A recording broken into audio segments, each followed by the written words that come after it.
Good morning, Tin! Good morning, ma'am. So, saan tayo pupunta ngayon? Admin. So, meron kaming ipa-follow up na sa leak concern. So, i-discuss ko later kung ano yung source ng water leak para aware din yung mga unit owner bakit nagkakaroon ng water leak sa unit.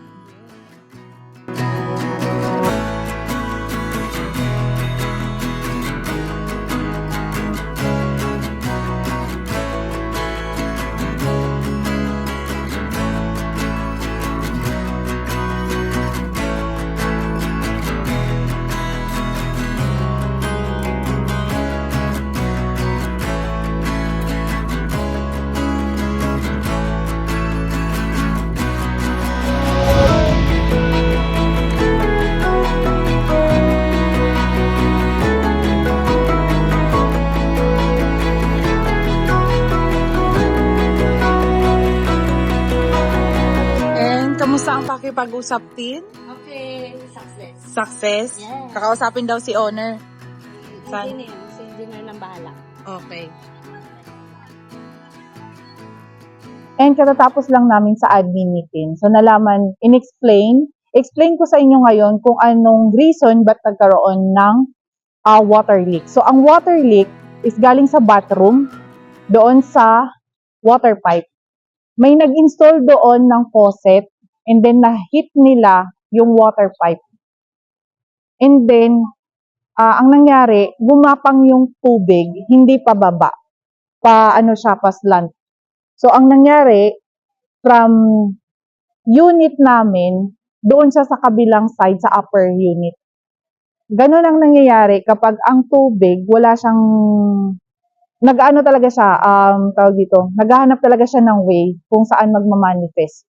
So, nahirapan talaga ang engineering dyan na alamin kung saan galing yung water leak sa ceiling ng unit owner ko. Yung mga katabing unit, chinek muna sa taas. Yun. So, ang nangyari pala doon is kapabayaan ng kontraktor. Dapat, kapag ang unit owner, meron silang kinuhang SPA, dapat knowledgeable sa gagawin.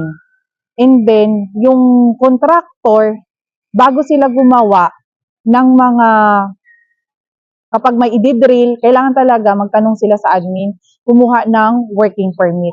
Yun ang nangyayari. Na-hit nila yung pipe, kaya nagkaroon ng water leak. So, pagkakamali yun ng contractor.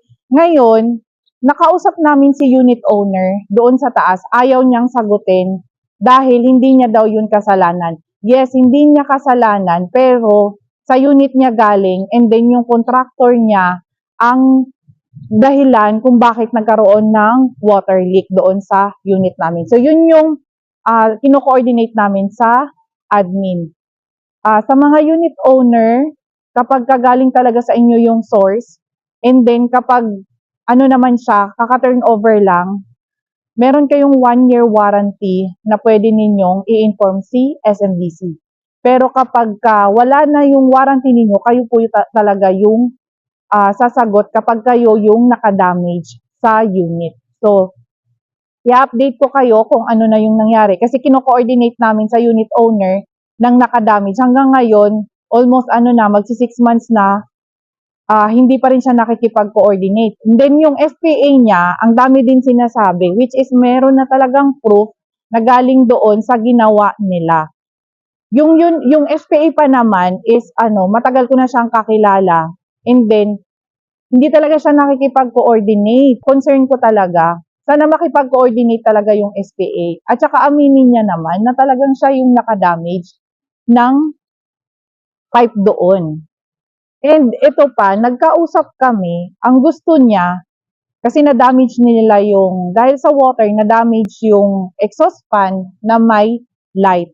Ang gusto niya, ang ilagay lang is yung may light lang, walang exhaust fan. Actually, hindi yun yung standard sa shore to residences. Ang pinaka-standard, yung may exhaust fan na may light. Yun. Hindi rin sinasabi kasi ng SPA, demanding daw kami. Pero ang gusto namin is yung pinaka-standard lang.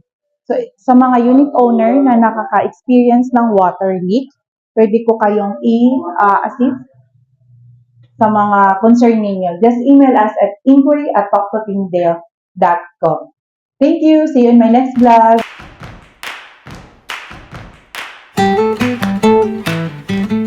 We can furnish your unit and we handle rentals even if you're abroad. Choose Dale Prime Property Management Services, your trusted leasing company. Subscribe on our YouTube channel, Dale Prime Corp.